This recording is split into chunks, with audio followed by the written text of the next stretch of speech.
Good evening, everyone, and welcome. My name is Carolyn Vesley, and I'm the CEO at the Power Plant, and we're so glad you are here this evening. The Power Plant Contemporary Art Gallery acknowledges in a very meaningful way that we are situated on the traditional territory of many nations, including the Mississaugas of the Credit, the Anishinaabe, the Chippewa, the Haudenosaunee, and the Wendat peoples. Toronto is covered by Treaty 13, signed with the Mississaugas of the Credit, and the Williams Treaties, signed with multiple Mississaugas and Chippewa bands. Today, the city remains home to many diverse First Nations, Inuit, and Métis peoples. We are grateful to live and work on this very special waterfront. We're very honored and excited to welcome Pablo Helguera here tonight. And to make that possible, I will thank and gratefully acknowledge BMO for their sponsorship all year. They provide an all-free, all-the-time experience, and we could not do this without them. I would also like to thank the Canada Council, the Ontario Arts Council, and the Toronto Arts Council for their ongoing operating support, again, making programs like this possible. And we have a new program sponsor in Canada Life, and we welcome them to our activities at the Power Plant. Finally, thank you to our friends at Harbourfront Centre for providing access to the theatre this evening. And now it's my pleasure to get on to far more interesting things and introduce to you our artistic director, Adelina Vlas, who will share more about tonight's program. Adelina. Thank you, Carolyn, and good evening, everyone, and thank you for joining us for the second event in the Connectors International Lecture Series. The series, inaugurated in March of this year, continues the gallery's engagement with visionary thinkers from around the world. Connectors strives to spotlight critical perspectives of artists, curators, and scholars shaping contemporary art, and aligns with the Power Plant's mission, which is dedicated to creating spaces for conversation amongst diverse communities by engaging with art and ideas. This evening's speaker, Pablo Helguera, is a New York-based artist working with installation, sculpture, photography, drawing, socially engaged art, and performance. His work focuses on a variety of topics ranging from history, pedagogy, sociolinguistics, ethnography, memory, and the absurd. In formats that are widely varied, including the lecture, museum display strategies, musical performances, and written fiction. His work as an educator has usually intersected with his interests as an artist. This intersection is best exemplified in his project, The School of Pan-American Unrest, a nomadic think tank that physically crossed the continent by car from Anchorage, Alaska to Tierra del Fuego in 2006, making 40 stops in between. Covering almost 20,000 miles, it is considered one of the most extensive public art projects on record, as well as a pioneering work for the new generation of artworks regarded under the area of socially engaged art. Helguera has exhibited and performed at venues such as the Museo de Arte Reina Sofia in Madrid, MoMA in New York, ICA Boston, the 8th and the 11th Havana Biennials, Performa New York, Manifesta 11 in Zurich, and Fundación Proa in Buenos Aires, among many others. He's a Guggenheim Fellow and recipient of the Creative Capital, Art Matters, and Franklin Furnace grants. In 2011, he was named winner of the International Award of Participatory Art of the Reggio Emilia-Romagna in Italy. This year, he will present exhibition at the Centro de Cultura Contemporanea in Valencia, at MCA Chicago, and at the Americas Societies in New York, among others. Helguera has worked since 1991 in a variety of contemporary art museums, including as head of public programs at the Education Department of the Guggenheim Museum in New York from 1998 to 2005, and from 2007 to 2020 as Director of Adult and Academic Programs at the Museum of Modern Art, New York. He has organized close to 1,000 public events in conjunction with nearly 100 exhibitions. In 2010, he was appointed pedagogical curator of the 8th Mercosul Biennial in Porto Alegre, Brazil, which took place in September 2011. He is an author of many books, including Education for Socially Engaged Art, 2011, the Parable Conference, 2014, and the Journal of the Year of Pharmacy, 2022. He writes a weekly column titled Beautiful Eccentrics, available on Substack. And he is currently assistant professor of arts and entrepreneurship at the College of Performing Arts at the New School of New York. And that's just a selection of his achievements. In this evening's lecture, Building Strange Oases, Practices of Play, Pablo considers how play operates as a critical artistic strategy, inviting participation, experimentation, and reflection within social space.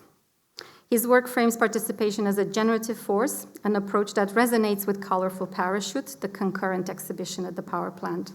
There, and I hope you all had the opportunity to experience the exhibition, the gallery is reimagined as an interactive environment activated by its visitors, where open-ended play gives way to a more radical proposition. Young people as active contributors, testing possibilities, negotiating shared space, and engaging with environmental questions while imagining the possibility of alternative futures. The exhibition is curated by Francis Loeffler, our curator of exhibitions, with Sarah Ido, the TD Curatorial Fellow. I would like to thank Francis for first thinking of inviting Pablo to do this talk, and I would like to thank Nilou Salimi, our curator of programs and outreach, for looking after all the details of this event. Tonight's format is a lecture. He will speak for approximately an hour, and he will be followed by a Q&A. Without further ado, please join me in welcoming Pablo Helguera to the stage.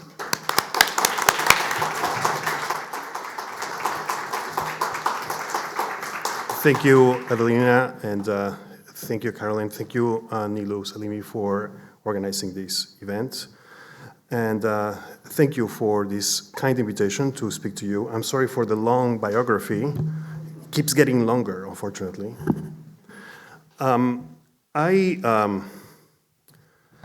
Before I start, I wanted to mention the beautiful exhibition that Francis has curated, that I had a chance to see this afternoon. And wanted to make a quick comment about it. And I hope that this talk helps expand on some of the valuable ideas that exhibition poses to the viewer. But the one thing that it made me think about, specifically the paper piece that is at the center of one of the galleries, is this moment in 1971 in Brazil that took place in Rio de Janeiro at the Museum of Modern Art. It was part of a series of programs that the then Director of Education of that museum, Federico de Moraes, started organizing, and it was titled Domingos de Criação, as Creative Sundays. 1971 in Brazil is one of the toughest moments of the dictatorship in the country, the military dictatorship. It was a moment where freedom of expression was severely limited. There was no possibility to really do almost anything in the public square.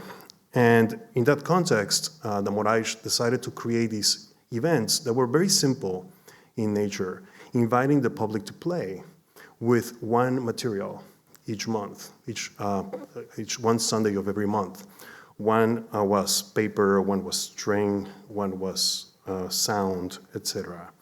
This generated an enormous response in the local community, and the pieces and the experiences that developed at that time became legendary. And in fact, many important artists of the generation of Elio Itisica and Ligia Clark, many important conceptual artists that emerged in the 1970s, credited those moments of creativity, of criação, as very important for their artistic process. So I think this is what we are talking about here, and I didn't want to let it pass by. Also, accidentally, I have a lot of references to Portuguese language and Brazil. Maybe it's by design because it's such an amazing context of playing. But here we go. In the poem Lisboa Revisitada, Lisbon Revisited, which was written in 1926, Fernando Pessoa, the Portuguese poet, who created a number of heteronyms or pen names, wrote the following poem in the voice of Álvaro de Campos, which was one of his heteronyms. And the poem goes like this. I know very well that in everyone's childhood there was a garden, private or public, or belonging to a neighbor. I know very well that play was its master and that sadness belongs to today. I've been thinking about this passage recently. It has a very personal resonance for me.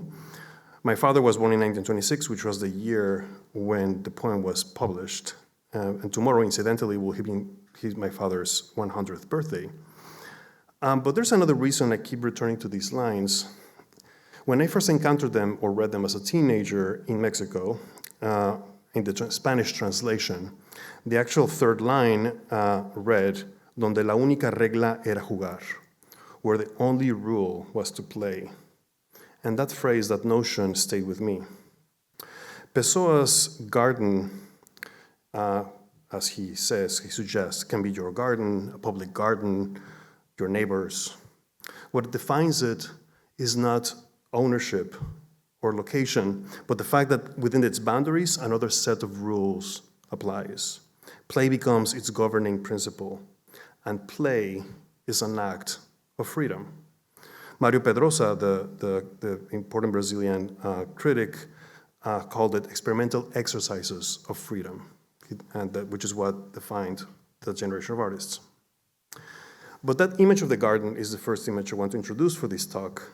I want to introduce or explore the idea that play introduces a particular kind of space.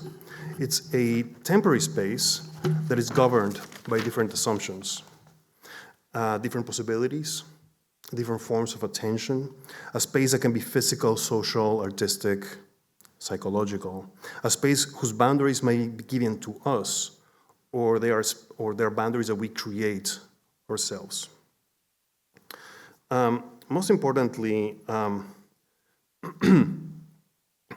this also connects with yet another concept that it gives the title to tonight's talk. And that is a concept developed by the German philosopher Eugene Fink. Fink was a philosopher who studied under Husserl and who was one of the forefathers of existentialism.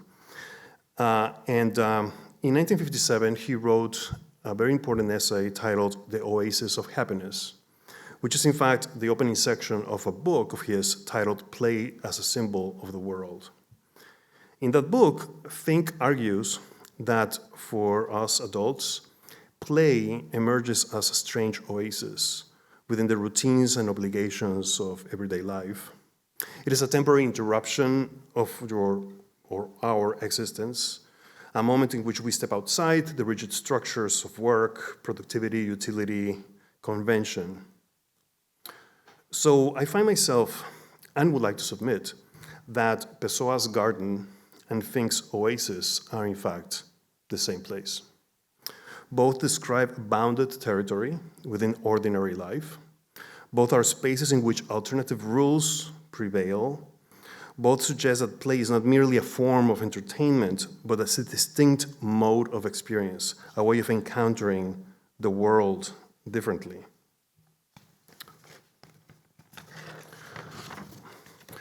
I would like to suggest that much of artistic practice of the last half-century, from participatory and interactive performance art to social practice and contemporary pedagogical practices, has increasingly concerned itself with the construction of such spaces. Not spaces of escape, but temporary zones on which people can experiment with different forms of attention, interaction, equity, imagination, and social relations. They're playgrounds. In this sense, contemporary art can be understood not simply as a production of objects, but as a creation of strange oases, provisional worlds where the usual rules are suspended and where other possibilities briefly come into view. As some of you may know, or as has been mentioned, alongside my artistic practice, I spent 29 years working in museums, in museum education, in 4 different museums, most of that time specializing in adult programming. Looking back, one of the most valuable lessons I learned had very little to do with art and a great deal to do with human behavior. And it has to do with the question of why adults often have such a complicated relationship to play. Children, as we know, rarely need to be convinced to play. Adults, on the other hand, frequently approach playful situations with hesitation. I sometimes do. They worry about looking foolish. I sometimes do. We worry about doing something incorrectly. We worry about being asked to participate in an activity that might feel stupid or frivolous or beneath us. But that's not always the case, and there's artists who actually rebel to that. I often think of Joseph Cornell, an artist who was famously reclusive, who did not really like to speak to any adult at all. And Dory Ashton, who was a really important art historian and critic, who befriended Cornell and wrote a really wonderful book about Cornell titled A Joseph Cornell Album. She convinced him to organize an exhibition of his work for children. And he did that in 1972 in Cooper Union, and adults were not allowed in the exhibition space, only children. The works were actually presented in small, lower level pedestals so that children could be at the height of the works. And Cornell spent hours speaking to the children about what they saw in it. It was a really beautiful recognition that the fresh perspective that a child has with art is actually, in a way, uncontaminated or unpolluted by the ideas and the constraints that we develop as adults. Anyway, I came to realize that, however, that this resistance is not necessarily a resistance towards play itself. Rather, it reflects the values that adulthood asked us to internalize. We are taught to value activities that produce measurable results, like at work. We are expected to be productive, to be efficient, to be purposeful, and as a consequence, activities whose outcomes are uncertain, that we don't know what's going to happen, or whose value cannot be immediately demonstrated, can feel uncomfortable or even vaguely irresponsible. So play occupies a very special position within that framework. It is difficult to justify in conventional terms because its benefits are often indirect. It does not always produce a tangible outcome. It might lead nowhere. It might simply generate an experience, an undefined experience. And paradoxically, however, some of our most important forms of learning, creativity, and social connection emerge precisely from those moments of leisure. If you go take a walk, you might get an idea that you might not get before. Moments in which we temporarily suspend the demands to be productive. Think about all the great ideas that you had while you were in the shower, for example. What I witnessed repeatedly in museums was that the challenge was rarely getting adults to understand an idea. The greater challenge was creating conditions in which they felt permitted to engage with uncertainty, experimentation, and imagination without fear of appearing ridiculous. In other words, the challenge was not teaching people to think, it was helping them rediscover how to play. At this point, it's worth asking why the boundaries or the garden or things oasis feel so liberating in childhood, while similar structures feel restrictive, artificial, or even oppressive in adulthood. And the answer, I believe, lies not in the existence of rules, but in our relationship to them. The Dutch historian Johan Huizinga, who wrote the book Homo Ludens, this was right before the war, he speaks about how, as adults, we do construct all sorts of playgrounds, which are many times things like sports arenas, or the theater, of course, or the film screen, or even the courthouse. These are spaces with circumscribed roles that we utilize to perform in them. And we create forms of play which is the other point, that play is not always necessarily about fun or comedy. Play can be very serious. And we know that when you see a play, we know it's fiction, but we are taken by the action. And it doesn't matter that it's a play, it becomes like a serious endeavor. Also, play is never ruleless. Every game, every performance, every imaginative world depends on a set of constraints. The garden is meaningful precisely because it establishes a temporary territory in which different rules apply. What distinguishes play from ordinary life is not the absence of structure, but the willingness with which we enter it. And now, through my years in museum education, I often encounter situations where institutions attempted to create playful experiences for adults, but misunderstood the fundamental principle.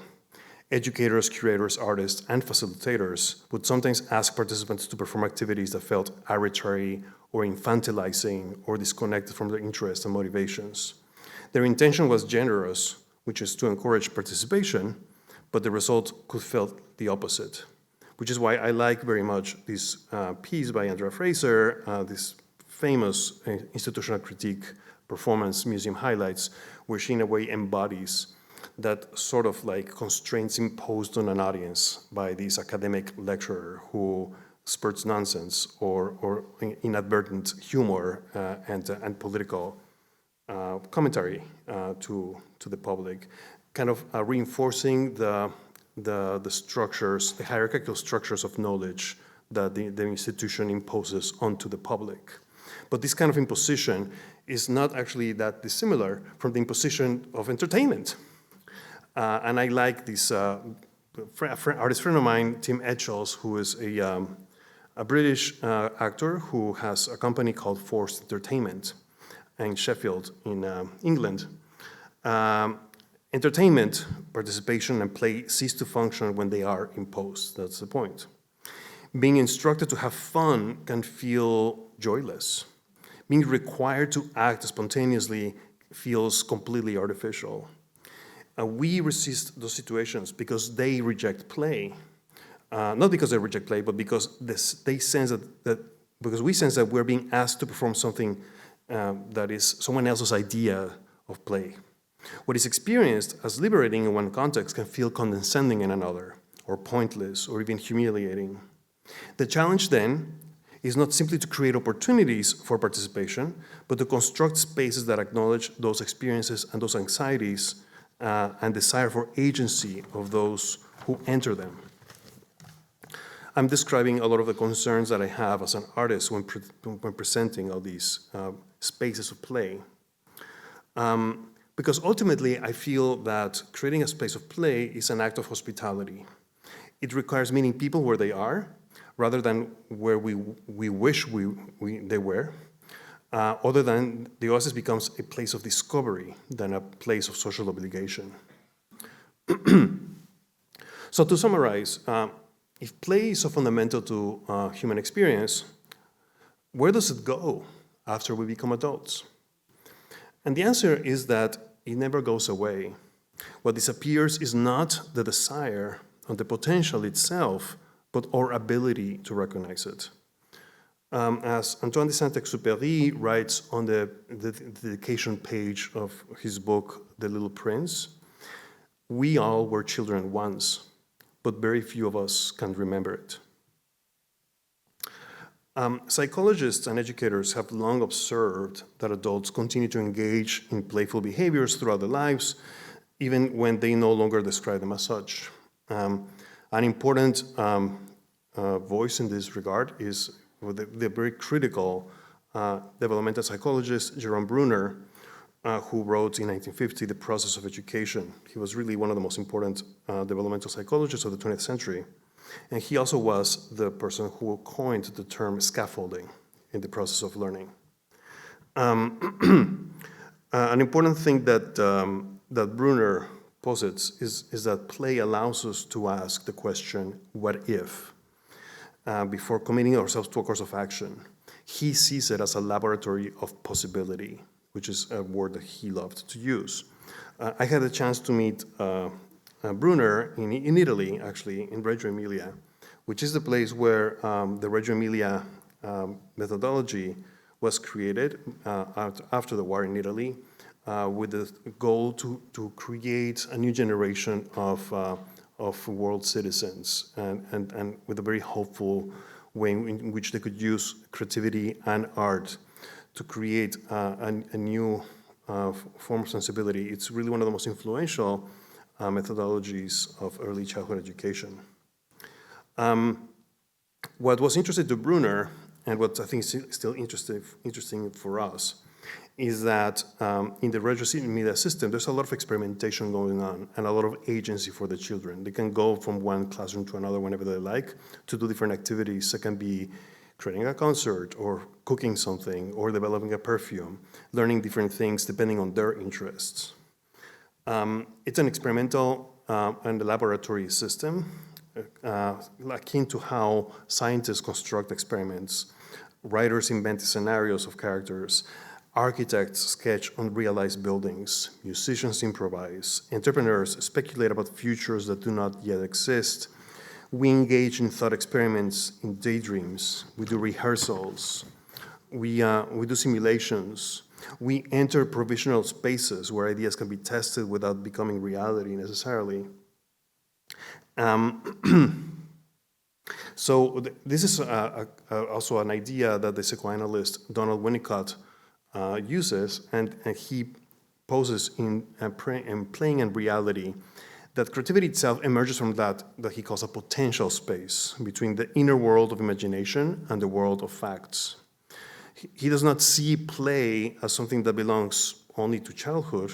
He believes that adults continue to inhabit this space whenever they create, imagine, perform, tell stories, or even engage with art making.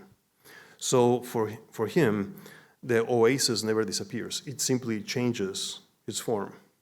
So what we often call creativity, innovation, research, artistic practice, or even reflection might be understood as socially sanctioned forms of play. The adult never stops playing. The adult learns to disguise the play under other names. And this realization has implications for participatory art, as you can imagine, because participatory projects assume that they must teach participants something entirely or new, or persuade them to adopt unfamiliar behaviors. But perhaps the role of participatory art is not to introduce play into people's lives, but to reveal forms of play that are already present there. In this sense, participatory art resembles the Platonic concept of anamnesis. It's the idea that we already know, that the knowledge is already within us. It's something that Plato believed, that we already have all the knowledge that we need to possess in our lives, and that we are born with all the knowledge inside us, and we just need to get that knowledge out. So the teacher creates the conditions through which the student recognizes something that was already within them. And the same may be true of participation. A participatory artwork might not force people into unfamiliar territory. It might help them become conscious of capacities that they already exercise every day, imagining alternatives, imagining different perspectives, navigating uncertainty. So the artwork becomes like a mirror in which you encounter a form of knowledge that you did not know you even possessed. Speaking of Plato, and I want to talk about a few of my works where I have experimented on some of these ideas. And this is specifically an example of a project where play and Plato coexisted. I was invited in 2004 to be part of a biennial of sorts that took place in a small resort in Puerto Rico called Rincón. It was inspired on the subject of the Olympics. So it had like a Greek theme, I guess. And the curator asked me to, knowing that I organized symposiums, that if I would like to organize a symposium. And I said, why don't we organize the symposium, which was like a reenactment of Plato's symposium, which is in the original Greek is actually called a banquet. it's a dinner where many philosophers are brought together to drink and wine, and as they drink and get a little drunk and tipsy, they start making speeches about love. So the idea was to do the same, to drink all day, to have this like long symposium all day in this beautiful resort in Puerto Rico, drinking sangria and dressing white, and then speak about our love for art, which is what we did. So in a way, the point here was the element of play. Of course, it's a party, it's a celebration, but there's also structure within it. And I assigned very specific roles to different participants to reinterpret the part of, let's say, Aristophanes and develop the theory of Aristophanes in the symposium to talk about the love for art and so forth. So what interests me about doing projects like these is that they rarely announce themselves as exercises in play. The participants, in fact, might have rejected that description. However, play does, in a way, lurk beneath the surface of the projects. And again, it's maybe what we will call the scaffolding of the project. The question is not whether people are playing. The question is what kind of play is being activated and what forms of knowledge that play makes visible. A few other examples of insertion of play and art. This was in many ways, many works that I have done are kind of parables about problems. And this is a parable about art education, as I was experiencing it as an art educator. It's a piece titled Mock Turtle, that it presents this turtle, supposedly, that is on view, and it's in this box that you really cannot see. It's almost invisible. You can try to see it through this hole, but there's nothing. It's really hard to see anything inside. And there's, however, 100 labels describing the object in a variety of ways. The labels told also to different stories, sometimes contradictory to one another. That are somewhere like describe the project as an actual turtle, like a natural history interpretive text. Another one was like as a conceptual art project, and so forth. So the more you read the interpretive text, the more lost you get in this labyrinth of descriptions. You know. But the bottom line, here I bring back The Little Prince. It's based on one moment in The Little Prince, where if you read the book, you know that the pilot, as he gets lost and he encounters the Little Prince in the desert, the Little Prince tells him, draw me a sheep. And the pilot the narrator doesn't really know how to draw, so he draws like as best as he can, some kind of like little lamb, and he says, no, this looks terrible, give me another one. Or this one looks too fat, this one looks too old, this one looks too sad. And then the guy gets so frustrated that at the end he draws him a box with 3 holes in it, and he tells her, like, your pet is inside the box. And the prince is delighted. He thinks, oh, this is so beautiful, such a beautiful lamb. Look, he just fell asleep. In other words, it's about the power of imagination and the power that we lose as we become adults, but that children are able to have. And that's the capacity that art can have to give us that capacity to dream and to imagine things that were not there before. I also wrote a slide lecture, which was titled An Epistemological Study of Mock Turtles and Their Relevance to the Development of the Avant-Garde. You might know, if you read The Alice in Wonderland, that in Lewis Carroll's book, there's a character called the Mock Turtle. In Victorian England, sometimes children will be served this soup that they called mock turtle soup. I think it was some kind of oxtail soup, but it was not turtle, it was mock turtle.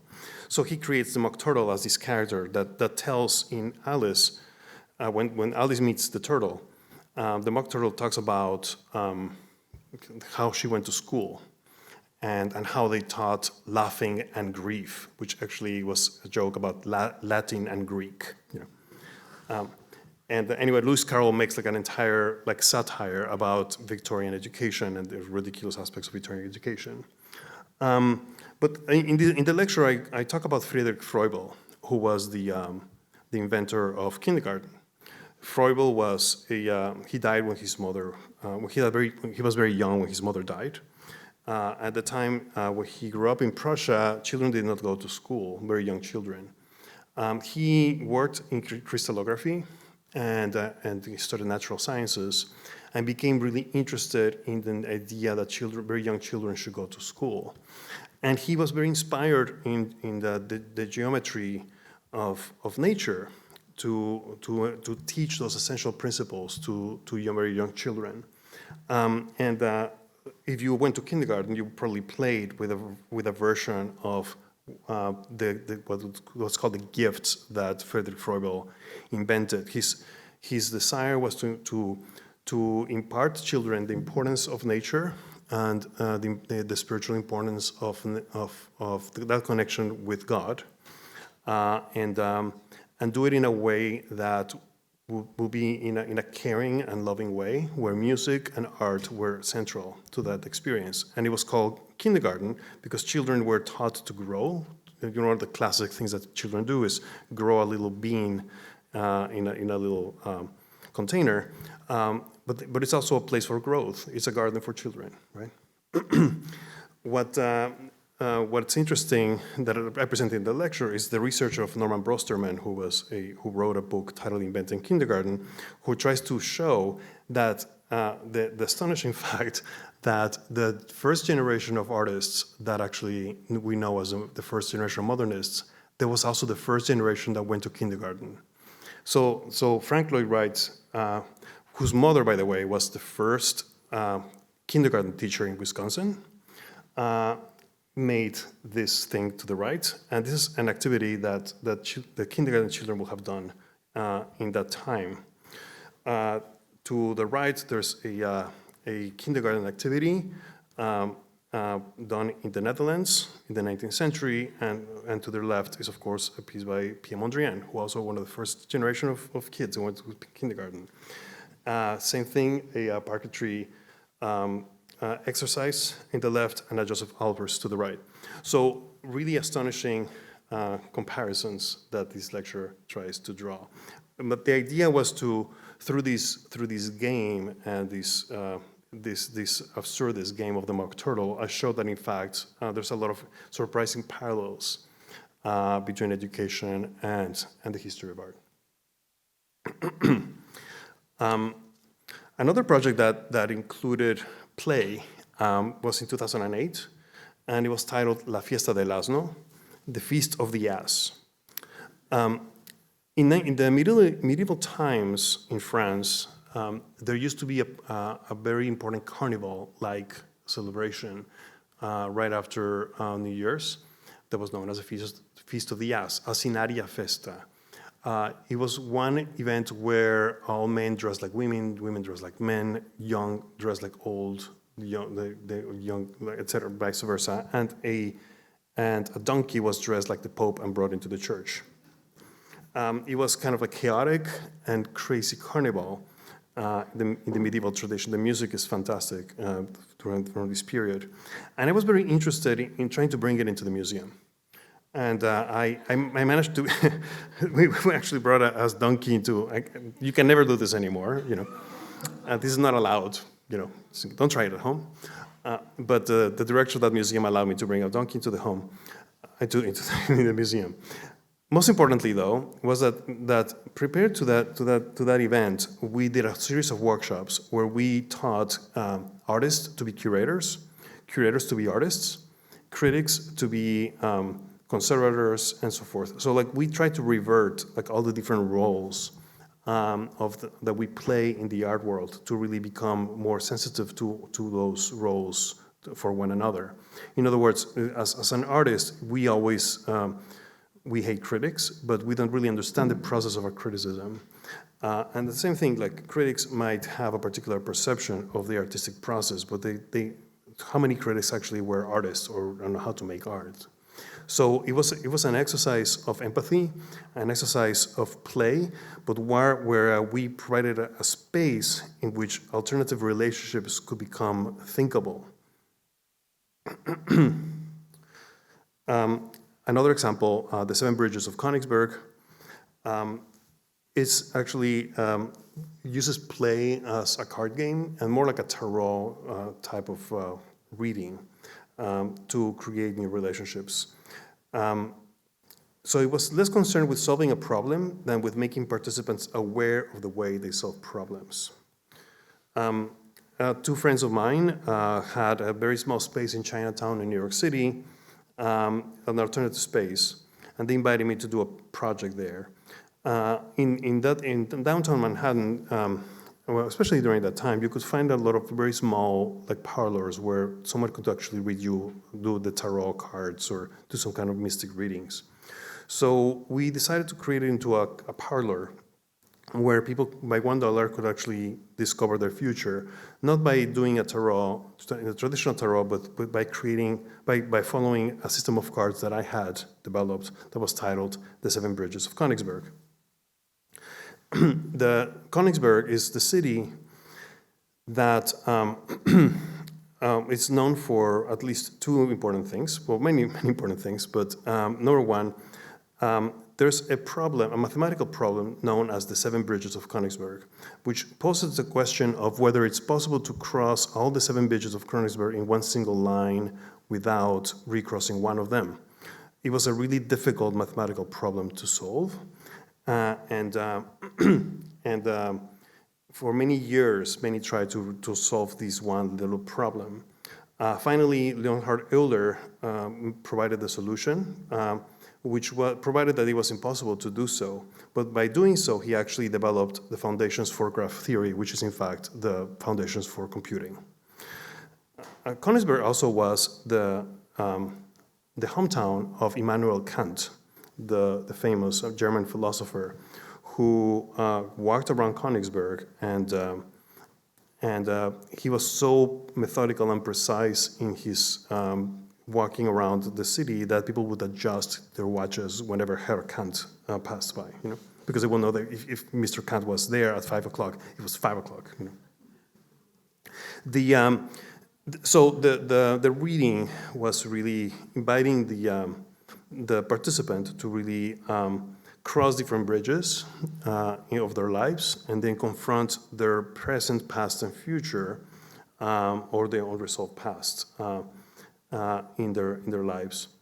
And what I was doing as an art educator was recognizing the fact that whenever we do art interpretation, we are not successful when we simply just recite facts about an artwork. We need to make an emotional connection with the viewer, or something that the viewer connects with. In other words, it's very different when I tell you that, for example, this card represents your past. Then you immediately you project readings to what that might be. Why am I missing a nose in my past? For example. And the discussions that emerged from those conversations were very revealing, and it becomes kind of like an early form of therapy, where the viewer knows that they are in a moment of play. This is a moment of the suspension of disbelief, where I immediately announced at the beginning of the entire process that this is just an artwork. But it really didn't matter, because the moment that you are already inserted and you start seeing meaning in the cards that start emerging and connecting emotionally to those meanings, then you're constructing something that means a lot for you. And that was the objective of that particular project.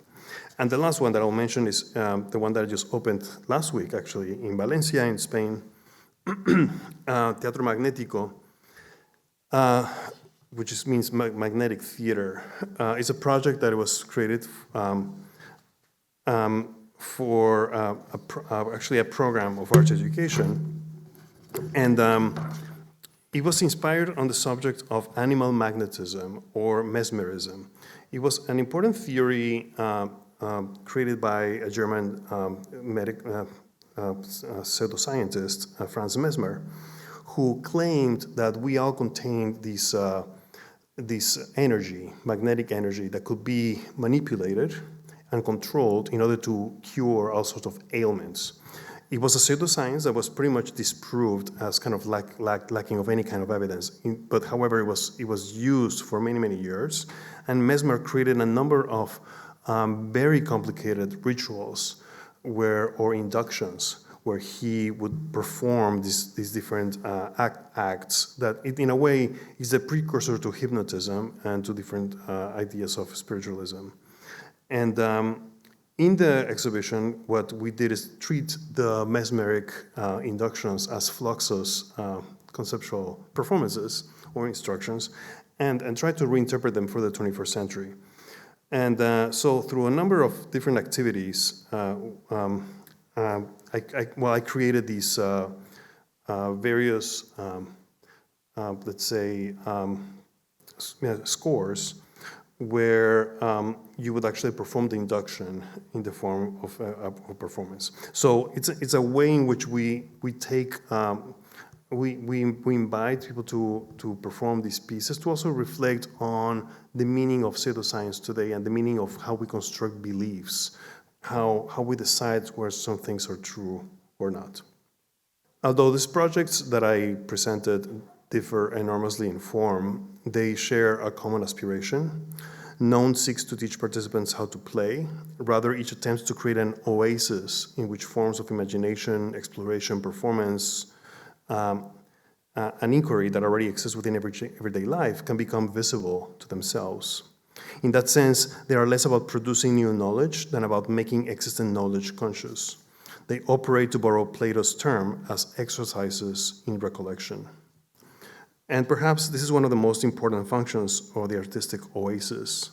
It is not an escape from reality, not a return to childhood. It is a space in which we recognize that the imaginative, the exploratory, and playful capacities we associate with childhood have been with us all along. And as I reflect on these projects, I go back to Pessoa's garden, and to Finck's Strange Oases. The images of the oasis is compelling because it suggests that something essential is missing from the landscape that surrounds it. An oasis is not simply a pleasant place, it is a place that appears in response to a need. The traveler encounters it precisely because the desert is exhausting. Perhaps these practices have emerged because contemporary life has become increasingly structured by productivity, by efficiency, by optimization, by self-consciousness and performance. We spent much of our lives being evaluated, measured, categorized, and asked to justify our actions over and over again through tangible outcomes. So under such conditions, spaces in which exploration can occur without immediate consequence become increasingly rare. What artists often create, consciously or unconsciously, are temporary refuges from these pressures, not escapes from reality, but suspensions of some of reality's demands. The artist's task is not to invent a world from nothing, but to subtly reorganize a familiar one, to create enough distance from ordinary life that participants can see it anew while preserving enough familiarity that they feel capable of entering it. Play grants us permission. It grants us permission to imagine alternatives, permission to experiment without certainty, permission to occupy different roles, permission to ask, what if, to explore possibility, as Jerome Bruner says, permission to, for a moment, to stop performing adulthood and to engage with the world through curiosity rather than obligation. In this sense, the artistic oasis is not a place where we become children again. It is a place where we remember capacities that adulthood has taught us to conceal. What participants discover in the spaces is not something entirely new. More often, they rediscover something they already knew: their ability to imagine, to improvise, to collaborate, to speculate, to wonder, to play. And perhaps that is the deepest promise of participatory art, not that it teaches us something